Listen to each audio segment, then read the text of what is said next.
Ba'zida insoniyat taqdirini o'zgartirgan eng buyuk inqiloblar urush maydonlarida emas, balki oddiy laboratoriya stollarida yuz beradi.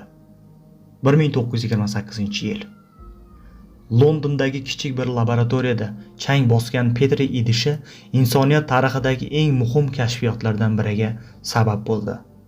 Penitsilin dunyo bo'ylab millionlab odamlarning hayotini saqlab qolgan, tasodifan boshlangan, ammo tarixga muhrlangan mo'jiza. Bu siz bilmagan tarix.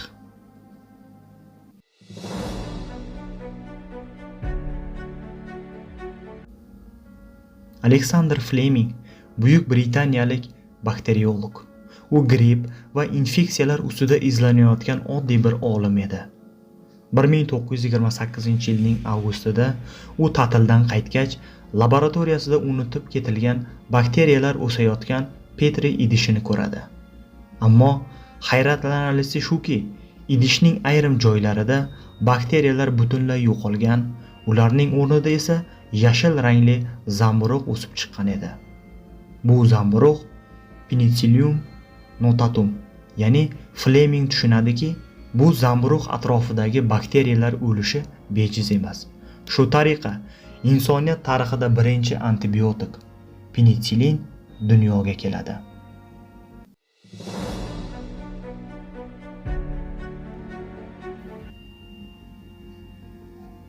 Ammo bu hali boshlanishi edi.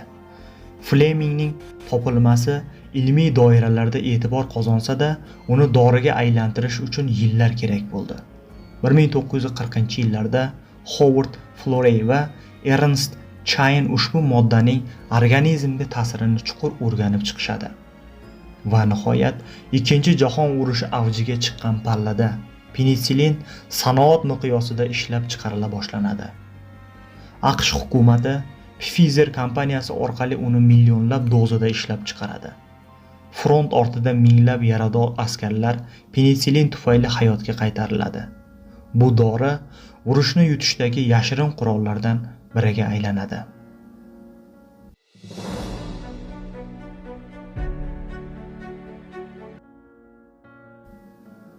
Penitsillinning amaliyotga kirib kelishi tibbiyot tarixini butunlay o'zgartirdi.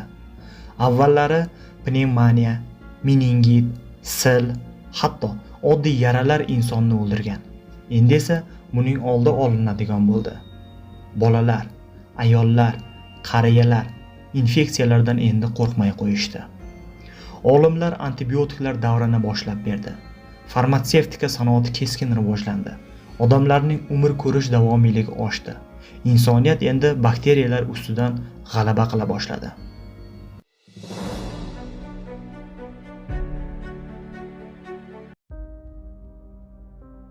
Ammo har qanday kuchli qurol ehtiyotkorlikni talab qiladi.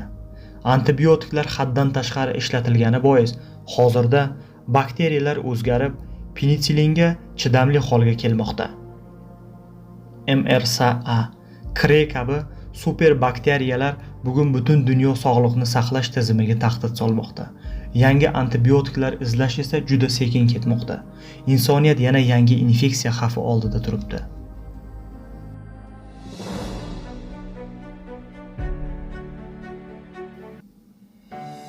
Penitsilin bizga ilm-fan qanchalik muhimligini, ehtiyotkorlik va mas'uliyatli yondashuv qanchalik zarurligini o'rgatdi. Bu oddiy tasodif emas, balki inson ongining g'alabasi edi. Ilm eng kuchli qurol va uni qanday ishlatishimiz bizning kelajagimizni belgilaydi. Agar sizga ushbu video yoqqan bo'lsa, like bosing. Sardor Jabborov kanaliga obuna bo'ling va izohlarda fikrlaringizni yozib qoldiring. Qaysi tarixiy mavzuda keyingi video tayyorlaylik? Fikringiz biz uchun muhim. Qo'llab-quvvatlab turganingiz uchun, bizni kuzatganingiz uchun biz sizlarga o'z minnatdorchiligimizni bildirib qolamiz. Sog' bo'ling, salomat bo'ling.